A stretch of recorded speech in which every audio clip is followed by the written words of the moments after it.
Have you ever wondered why so many pro-black black men are anti-feminism and homophobic? Unfortunately, it may be because of this black woman. A lot of that damn feminist bedwench mammy babble that you see online. The fact that Tariq Nasheed and the people in his comments had nothing critical to say about my take, other than the fact that I had a septum ring, shows how shallow these people are. What's up with y'all? What's up with y'all? Welcome back to Moxy Approved. Well, this is a good beef. And this is one that I'm going to warn you viewers out there. You're gonna see this next beef I'm about to talk about between these two groups much more. So what we talking about? What we talking about?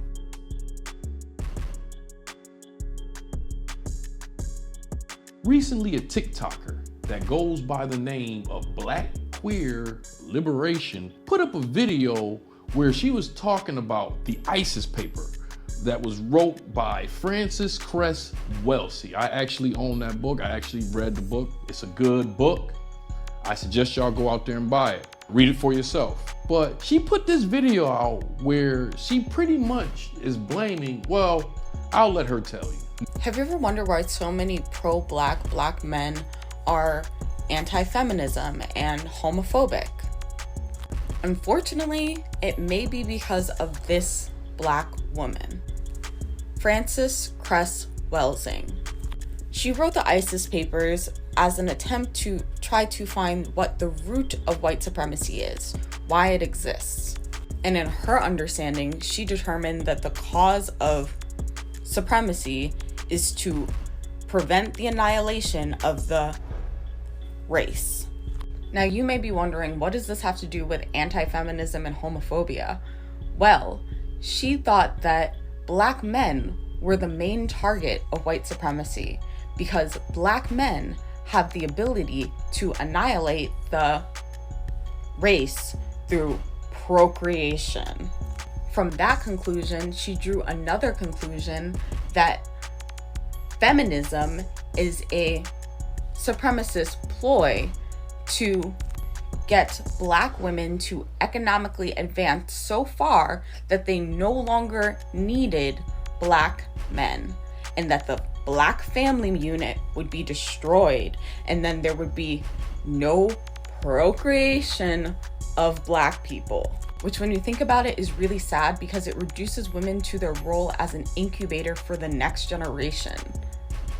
But black women weren't the only marginalized group within the black community that she had a problem with. She also thought that homosexuality was an agenda to prevent the procreation of black people through emasculating the strong black man. In reality, the construction of cis heteropatriarchal gender roles and therefore cis heteropatriarchal sexuality is a product of white supremacy, making her an agent of white supremacy through her anti-feminist rhetoric and her homophobia. If any of this sounds familiar, there's a reason for it. Pan-Africanist black men don't want liberation for all black people. They want to be on top in a hierarchy of black supremacy that centers black men. Black, cis, heteropatriarchal values are just repackaged white supremacy. Now, that's a lot of wild things she said in that video, but don't worry, we're gonna get to all that. Tariq Nasheed first got a hold of this video first, and he put this on Twitter. Then after that, Tariq was in Twitter Spaces. He doubled down in Twitter Spaces and he had this to add. What's up, dude? Oh, hey, Tariq. I noticed that you tweeted about that woman with the septum ring who made those disparaging comments about our teacher, Frances Cress Welsing.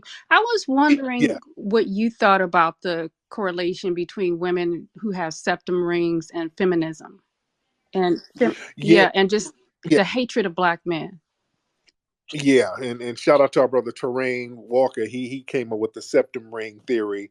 A lot of that damn feminist bedwench mammy babble that you see online. Normally, the women are running around here with them septum rings. Um, Usually, these are, and it's a very interesting theory. Usually, these are a lot of women who are weirdos anyway. They look weird, they're bad built. So they have to try to seem more spiritual and this esoteric than what they are. And they also have to have things that distract from how weird they look.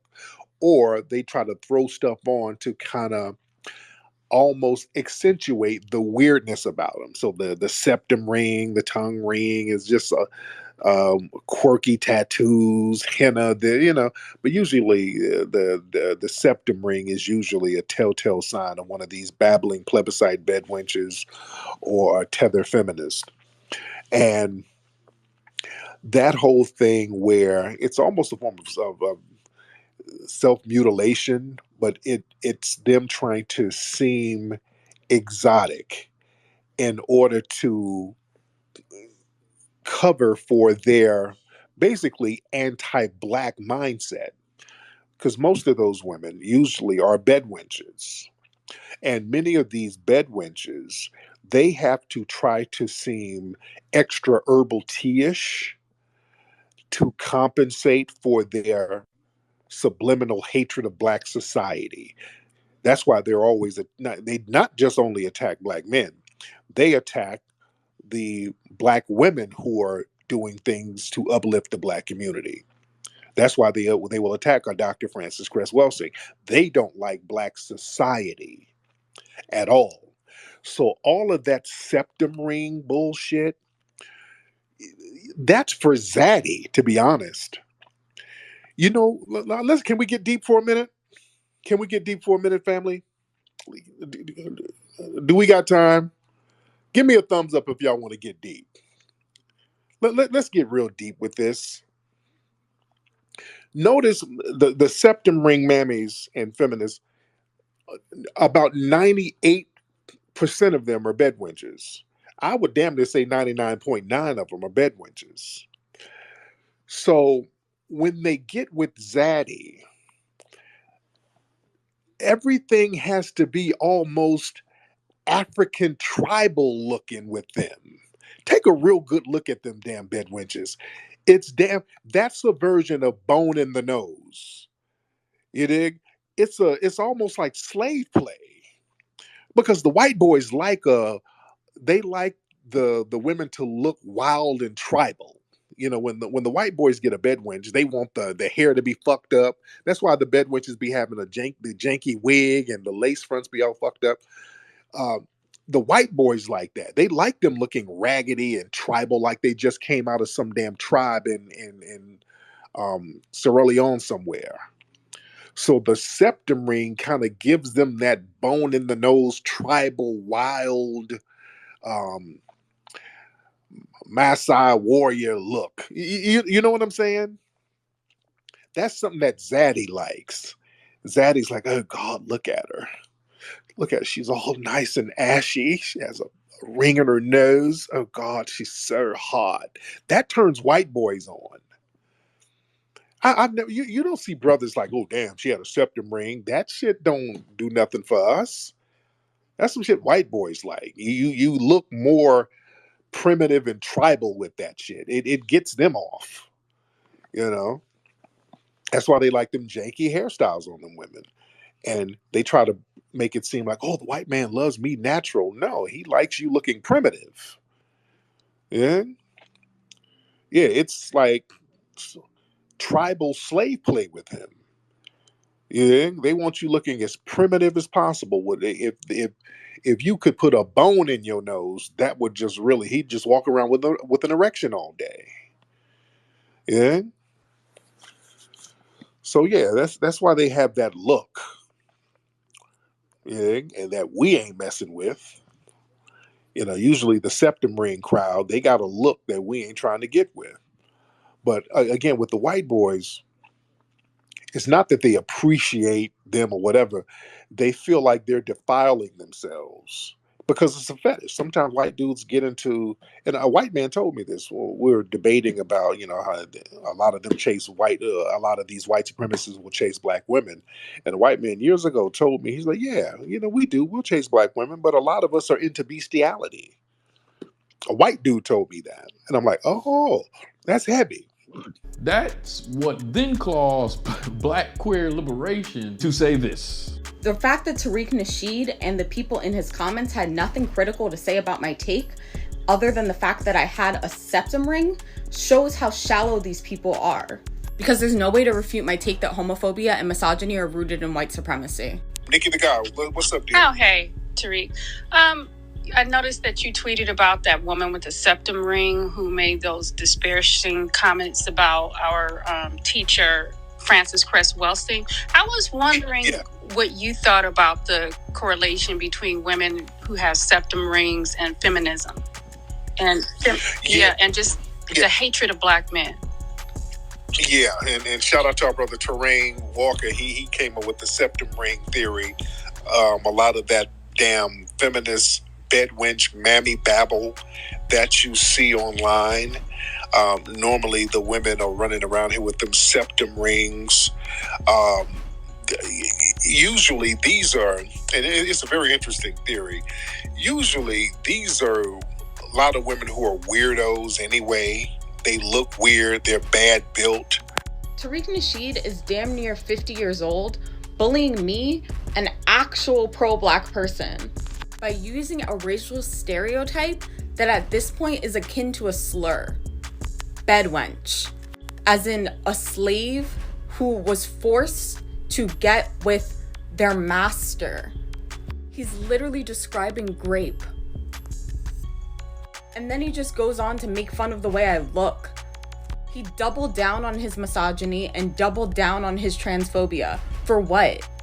This is actually really sad, and it makes me lose hope. Now, it's a lot of things I want to point out about this situation. First of all, she came back on TikTok and pretty much just lied. The lie she said is that she came on here and said that H word phobia and anti-feminism, a lot of black men are like that and black people are like that because of the ISIS papers. Have you ever wondered why so many pro-black men are anti-feminism and homophobic?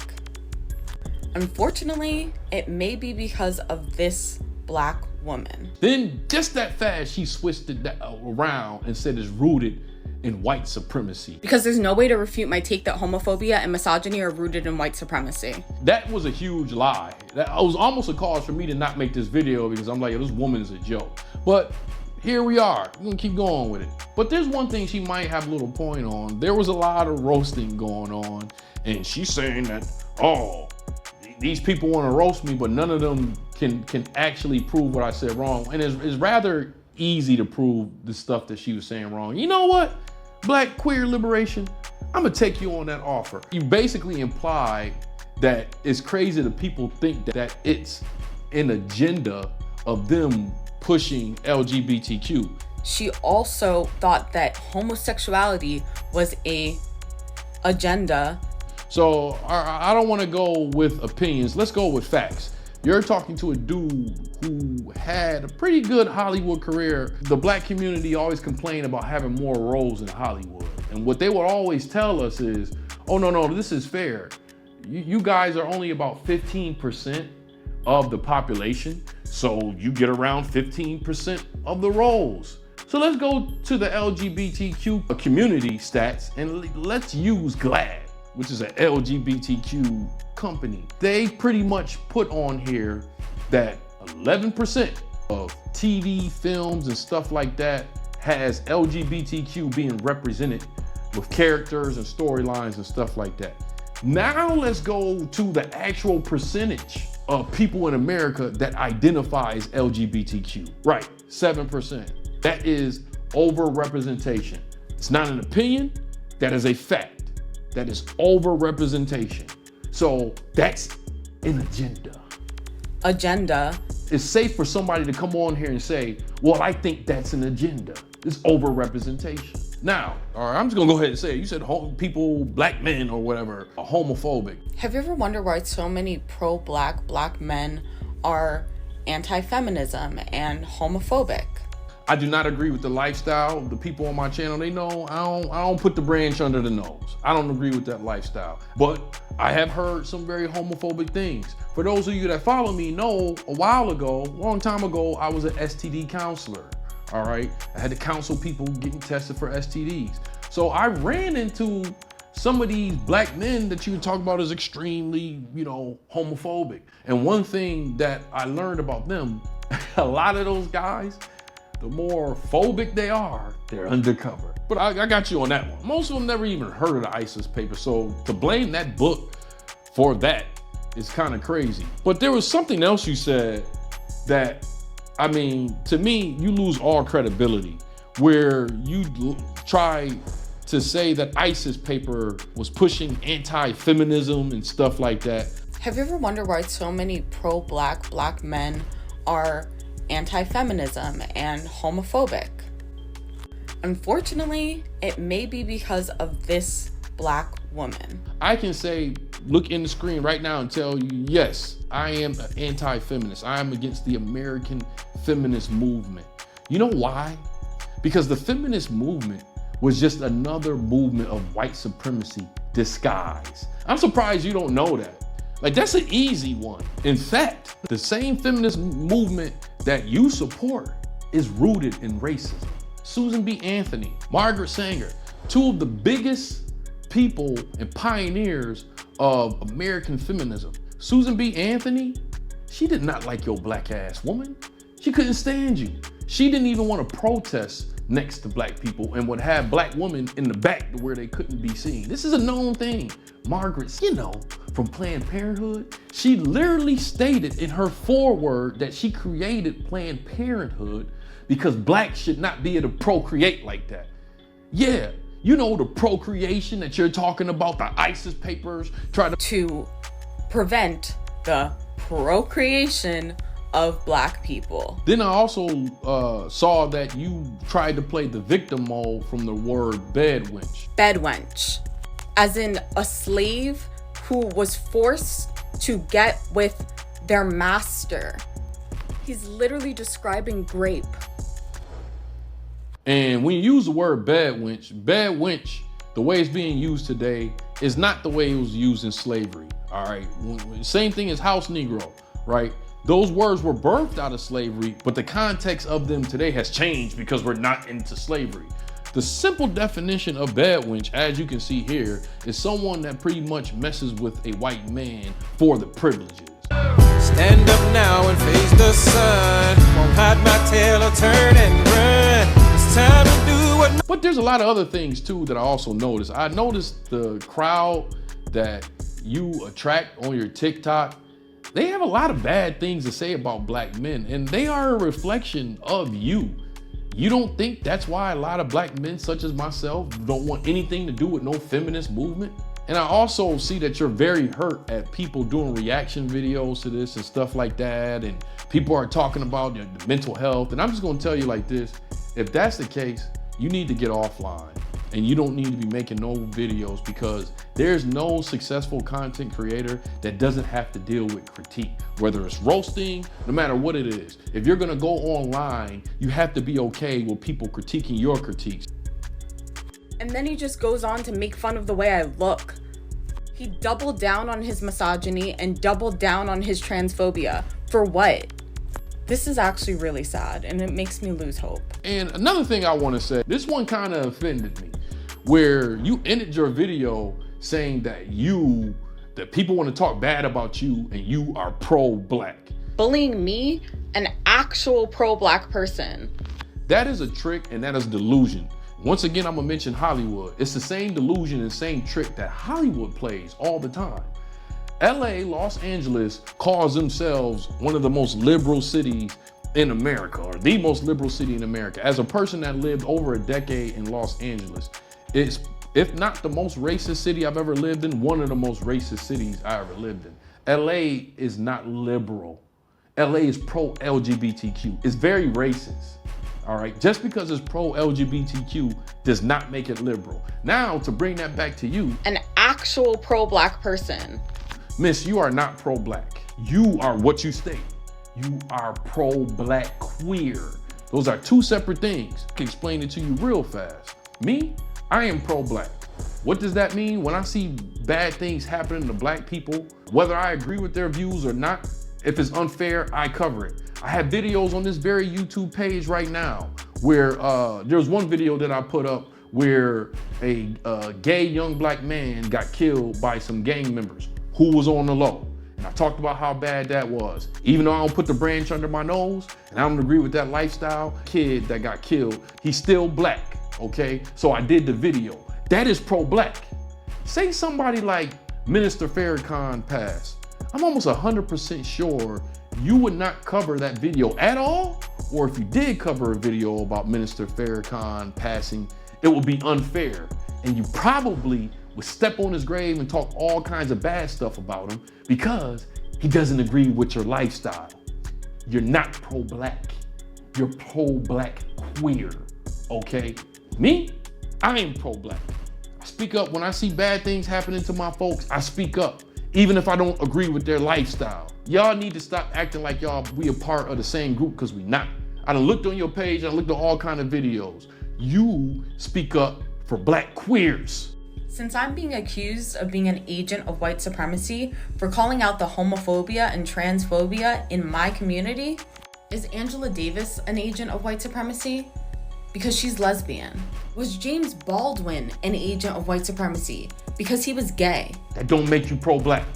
It makes you pro-black queer. And there's one thing I want to ask a question to you and the whole entire black queer community. This is a question that I know a lot of y'all don't ask yourselves, and I think y'all very uncomfortable with this question. The mainstream media is really pushing black LGBTQ, black queerness right now. They've been pushing it really ever since Obama's second term. They've been pushing it very hard. Now I want you to answer this, and anybody watching this video, if you can answer this question, please do so in the comment section. Name one time ever in the history of American media that the mainstream media has promoted something towards the black community that actually at the end of the day was good for us. Name one thing. If you watching Black Queer, please. But even if, because I doubt the woman, she probably somewhere crying. I don't know, I don't deal with somebody in their mental health. When I say start talking about that mental health stuff, you know, I kind of watch myself. But if any of y'all can answer that, name one thing that the mainstream media has promoted toward the black community that actually been good for us at the end of the day. Just one. Put it in the comment section. This will be interesting. I'd like to see this. Just one. All right. Well, anyways, y'all know how we like to end our videos over here at Moxy Approved, right? With that water. I see y'all here next time on Moxy Approved. Septum ring. I'm sorry, that's funny.